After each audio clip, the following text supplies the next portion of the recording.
It's time to discuss America's new supervillain collective, the Legion of Diddy.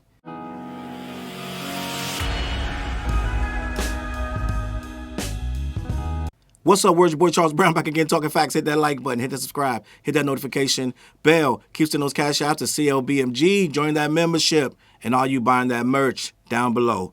Gang, listen. So, you know on this channel, I only talk about supervillains and anti-heroes. That's pretty much it. You got guys that's on the cusp of one or the other, but for the most part, I can box all of these celebrities and entertainers into one box or the other.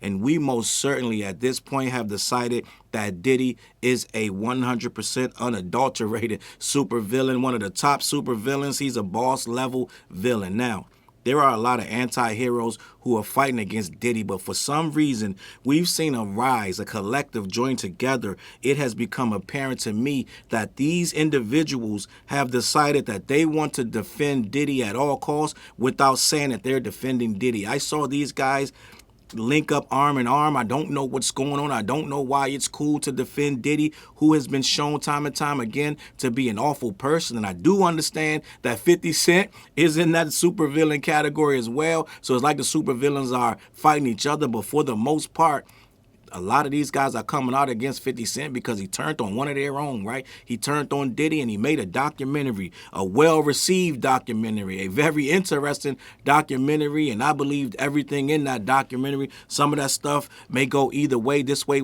or that way, but for the most part, we know Diddy is a trash human being, 100%, ain't no question about it. Diddy been trash since he was a goddamn high schooler. I'm just gonna be honest. It looked like Diddy been fighting a war of how to be more trash than the year before. Did he use and abuse everybody he can? And some of the stuff that they said in that documentary, he should have more charges. Let's just leave it at that. But what we got at the end of the day, out of nowhere, for some reason, ever since this trial started to boil down toward the end, and Diddy's message started to get out there that he's not so bad, gang. He's just a little freaky, right? Some of the stuff you do in your home is worse than what Diddy. They started to try to make you believe that all it was some baby oil, right? All it was some baby oil and some really rough sex, right? And I may have pushed her once, like, so they tried. By the time they were done with this stuff, and they had a whole campaign of propaganda. By the time they were done with that, a lot of us were like, well, shit, what did he really do? By the time he spun it and twisted it and bounced it,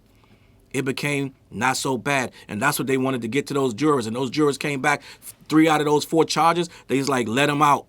Right? The 4th charge, they was like, well, it's undeniable. He did take the girl over lines. Like, let's just be honest. But it's a charge that should have been a slap on the wrist in most people's minds. So, end of the day, it's cool now to say your real feelings, right? Where was these motherfuckers when the trial was happening? I don't know. But now it's cool to say your real feelings. So now they've band together and they want reciprocity, gang. You got these 4 guys that have now become the Legion of Diddy. I'm going to label them that, and I'm never going to change it because I'm seeing them come out. And the one thing they all got in common, gang, they all were at Diddy's parties. Let's just be honest. Every single one of them, including Dame Dash, was at Diddy party. They got pictures of Dame Dash in the bed with Aaliyah and this, that, and the third. And they all claiming they left before the stuff went down. How likely is that? How likely is that? Marlon Wayans, Ja Rule, Dame Dash, and your boy Kanye West. They all claim they weren't there. Well, we already know that all of them was there. All of them, they say they weren't there past a certain time, like they was Cinderella, right? When the pumpkin was gonna, when they were gonna turn into a pumpkin, right? All this shit was the shoe was gonna reverse back to the old shoe. All this, that, and the third. They got out of there just in the nick of time before the clock struck 12, before anything crazy happened, right? But they kept going next week and the week after that. For some reason, they were the only ones that didn't do this, that, or the third, right? Well, I'm here to contradict all that shit. I saw Ja Rule out of nowhere insert himself into this shit for no reason. No reason. You're claiming that 50 trying to be the moral police, where you're trying to be the moral police too. You're jumping in there talking about you're a hypocrite, right? I guess all of a sudden now, Ja Rule is concerned about what's going on with Diddy out of nowhere. Now you started January off. They said you starting it off. This is going to be your petty year, right? I'm going to have my petty face. All of a sudden, now you lashing out and attacking and this, that, and the third. For what? For what? Ja, what's going on? So Ja is in the Legion. Now, we all know that the Legion needs a head, right? So we all know who the head of the... Diddy's the head of this, right? But the guy that's pulling the strings and orchestrating this, we're going to have to say Kanye West is the biggest one in it. You know why? Because Kanye West was doing his own parties, if you paid attention to the trial, right? What did the girl say in the trial? What was she? She was plaintiff 1 or A or B or whatever her name, whatever it was, right? We know the girl's name, but they called her, they hid her name from the public. But everybody know who the girl was, right? She claims that she went to another well-established rapper's, his alternate freak off at the same time that they were in Vegas, and this alternate rapper had his girlfriend at this other party for her birthday in Vegas, and they were doing competing freak offs, right? Well, when you do the research and you do the timeline, you start to realize that Bianca Censori's birthday happened at the same time this girl said she was in Vegas and they were doing alternate freak offs. So it had to be Kanye and his girlfriend doing a freak off at the same time Diddy was doing a freak off, allegedly, and she went to both of them, right? So this guy is a big heavy hitter. He got some major powers in this thing because he knows how to get down in this, right? So end of the day, now you got Ja Rule and Kanye West coming out. Oh, yeah, Diddy ain't so bad, right? Kanye West popped up to the courtroom. Am I bugging out? In defense, right? And what we're forgetting is Diddy's a master manipulator, right? Diddy is not a good individual. Diddy just sent 50 Cent some flowers, some funeral flowers at a nightclub saying, I see you, nigga, right? So at the end of the day, we haven't seen the last of Diddy. I thought he was going to come out and be cool. Just relax. Like, come on, chill out. You almost did 45 years, my G. Instead, allegedly, he booked speaking engagement for the day after the goddamn trial. He booked a speaking engagement because he knew he was getting out. How arrogant and ridiculous is that? That's probably why the judge was like, we're going to go ahead and hold you in here for a little bit longer, gang. He probably was going to let him out until he heard about that. So now you got Ja Rule speaking out randomly out of nowhere, right? So now, Ja Rule, I'm going to have to put you in, you're in a super villain situation, but you can go either way.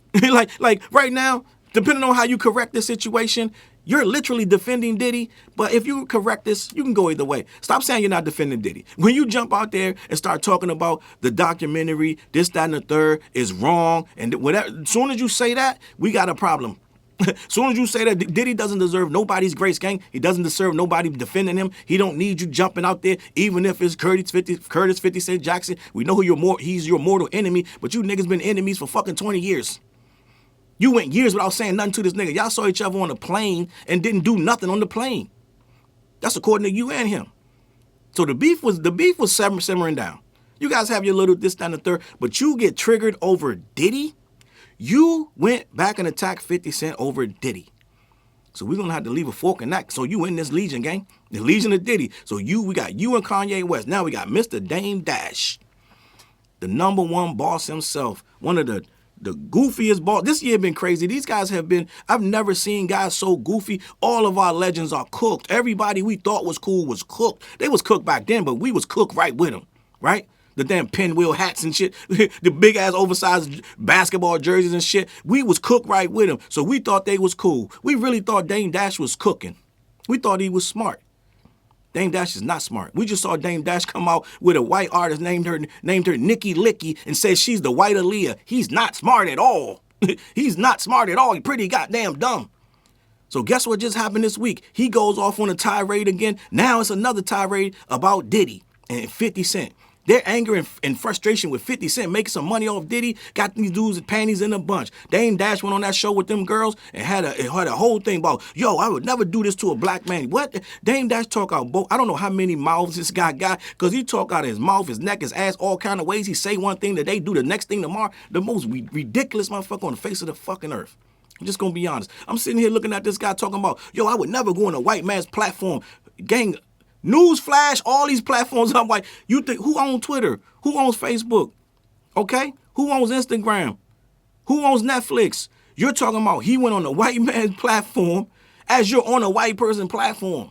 YouTube is owned by white people. I don't know if you know that. Somebody let Dame Dash know who owns YouTube. So anytime you're talking about a black man on any single one of these social media platforms, you're on somebody's white platform. So it don't make no sense and you're sounding dumb. Okay? So at the end of the day, we got to stick you in the Legion of Diddy too. So now we got 3 fucking super villains. They powers is, motherfuckers got dumb powers and shit. Like, they not really cool, right? They got powers of idiocy and stupidity, right? They can make you think you're dumb, and you're like, maybe they right. They're not right. They're dumb. End of the day, we see these guys, all of these guys do something ridiculous every single day. Now, the fourth guy, I'm surprised because I like this guy. Marlon Wayans, I watch all his movies, all that shit. Little Man, all that shit. White Girls, all that shit. I watched his new comedy special. By the way, this was the best comedy. Marlon Wayans' last comedy special was the best comedy special this guy has ever done. He's finally honed his craft. He's finally figured it out because I watch a lot of comedy. I've been watching comedy since Saturday Night Live came on. I've been watching stand-up comedy back fucking Steve Martin, Roseanne Barr, Eddie Murphy, all that shit, Richard Pryor. So I watch a lot of stand-up comedy. Marlon Wayans is in his bag right now. He figured it out. He tells a story. He did a great job with his last comedic special. I advise you go watch it. And I watched all the movies, the dumbass movies he puts on Netflix. The one where time kept starting over every time he wake up the next day. Every time he do it wrong, he wake up and got to do it. I watched that movie, right? Had no problem with it. Listen, I enjoy Marlon Wayans' movies. But when I see him say, in regards to Diddy, kicking Diddy when he's down and karma's going to come back to you, we got to drag him by the tail. You might be a reluctant supervillain, but defending Diddy makes you a supervillain nonetheless. So you over here defending Diddy, we got to grab you like homeboy used to be on the Apollo. Remember the night of the Apollo? Showtime, da-da-da, that thing Apollo, right? The Sandman to dance out with the broom and sweep you. We got to sweep Marlon Wayans right back in this trash. We got to sweep you back, gang. Because right now, when you go out and tell somebody that their karma going to be messed up because they said something about Diddy, right? We gotta put you. You may be one of the weaker villains, right? You one of them dudes on the Boys or Gen V that die before the show even really get going, like 2 minutes. Like you might be that guy, but at the end of the day, you in supervillain school with him. You in the Legion of Diddy too, because you cannot go out here and get into a full-on back-and-forth war battle with 50 Cent on freaking Instagram, Twitter, and wherever else you did it in the name of Diddy. You can't defend Diddy and say, I'm not defending Diddy. Gang, it don't work like that. It's only one way to do it. If you're going to stand up and say, your karma is going to be in question because of the Diddy documentary, well, guess what, gang? You're defending Diddy. Diddy don't need no grace. He don't need nobody to come out and speak for him. He got a whole lot of lawyers and a whole lot of money to do that himself. And if you're not going to speak out for the victims, which is a whole lot, right? You don't need to be speaking out for nobody because we see what Diddy does. Diddy is a very, very bad person, right? He deserves to have a legion. It's just the people that's into this was tripping me out, right? So right now we got Ja Rule over there. He don't even, he half in, half out, but he just know that he's angry. He's just like, I don't like 50 Cent. I don't know if 50 Cent at this point what he is in this equation, but they all want his ass. For some reason, all of them are after him for whatever godforsaken reason. I don't know what he did. End of the day, all he did was put out a documentary. Yay, trolled him. Yay, hate him. We know that for years. This motherfucker never liked him. Right? I think he said it was because he told Diddy what his advance was. It was like $1 million, and Diddy laughed at him. Right? Was it Diddy or Dame that one of these motherfuckers, whoever it was, he got upset and never forgot it. Right? So end of the day, he's been trying to get all of it. He's been trying to get all of them for years. But do y'all know that 50 didn't do the documentary? He just paid for it. Right? The author, who did the documentary? Alexandria Stapleton did the Diddy documentary. So you guys got a whole lot of explaining to do when you keep coming at Diddy. Meanwhile, someone else directed it and made the whole thing. I mean, you keep coming at 50, someone else made it, right? Beautiful woman. Alexandria Stapleton did that documentary. She did a very good job. I don't know. The problem with this is, right? The problem with this is, and I'm going to say this and I'm going to leave this as this. If you get mad at the documentary, then you get mad at the truth. You get mad at what's being said about Diddy getting out there because at some point it's going to double back down to you. All of you were at them parties too. This is why it looks so suspect. So it seemed like the Legion of Diddy is kind of forming to kind of keep shit from getting out there. Low key. You're trying to normalize this guy. This guy's not normal. We all see this. So at the end of the day, the supervillain, what happens to supervillain teams? They usually don't work. Half of them end up in a whole worse situation than when they started, right? So end of the day, this little Legion of Diddy, this little unholy alliance, it's not going to really work at the end of the day. It's kind of like, yeah, I think you guys need to hang it up. I think you got all this fighting you doing back and forth and keep coming out in the name of you're trying to make it like it's about 50, but at the end of the day, you have a timeline that all intersects with Diddy. So I don't know if this is really about 50 Cent. I think you guys might have been mad at anybody who did this documentary. Because guess what? A lot of that freaky stuff is starting to come to light, and people are like, well, who else was in there? It's kind of like them Epstein files, right? It's kind of like, well, who else in the goddamn files if this nigga was there? So at the end of the day, what's going on is it's starting to look like you guys don't want this stuff to be told. I'm just going to be honest. Yes, Marlon, you too. I don't know what's going on. Mr. I got out of there before the shit got freaky. No, I don't know. I'm not so sure now because you guys are talking about Diddy as if he deserves grace from us. He don't. We're not going around acting like Diddy deserves some type of grace. He deserves a fair shake. You sure? I'm out of here, man. Listen, you Legion of Diddy dudes, man, do what y'all gonna do, but we gonna be here on the other side of this, on the other side of history, all right? I'm out of here, man. Listen, head on over to CLBMG. Head on over to black-yeti.com as well. Make sure you let them know who sent you. They ship all over the continental U.S. Let them know that Challz told you come through there. Also, every Wednesday night, we go live 9:15. Me, TJ, and Flares. We talk about hip-hop, things of that nature. We probably will be discussing this Legion of Diddy that they just came up with. And I don't know. I don't know. This is weird, man.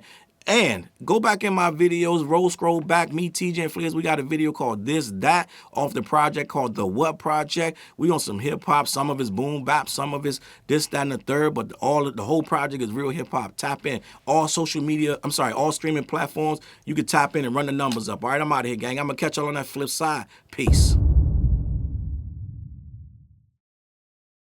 Look, mission impossible to drop a few lines without dropping old times when Southern Hill was still a gold mine. When pistol grips was my shit and I sold mine. When Alias was not a show and they told mine. Elevate your mind with high quality THC infused products.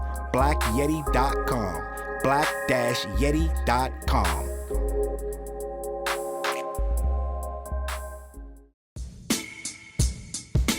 CLB.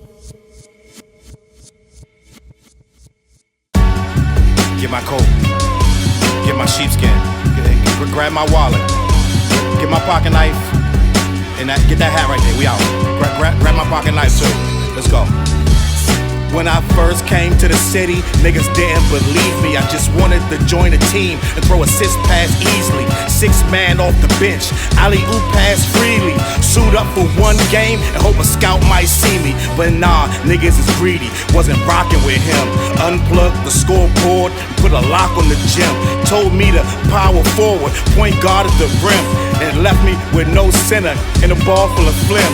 Not knowing that I'm a dog, a Rottweiler within. With the heart of a pit bull that don't bark for pretend. My bites cut deep, break the bone and the skin. With the level of hustlenomics you do not comprehend. So first I took a block down on the west side end. And then secured a spot with some goons and some kin. And then sent out some flyers, let the games begin. And in 6 months time, the city like that's him. Oh yeah, he the one that moved the hustle to the burbs. And yeah, he the one that knocked the hustlers off the curb. And yeah, he the one that set up shop without a word. And he the one that got it cracking. And all he did was rapping by the Hooters. I kept killers from being shooters. Put a mic in a thug's hand, now he loyal like Pats fans. Take a man off the streets past the needles and crack cans. Promise mama to keep him safe and put some food in his face and he'll kill for you. But I don't need him for that. Click like, click share. Tell them bitches we back. Share the whole location. Tell them niggas where we at. Cause we out here and we ain't the cheese, we the trap.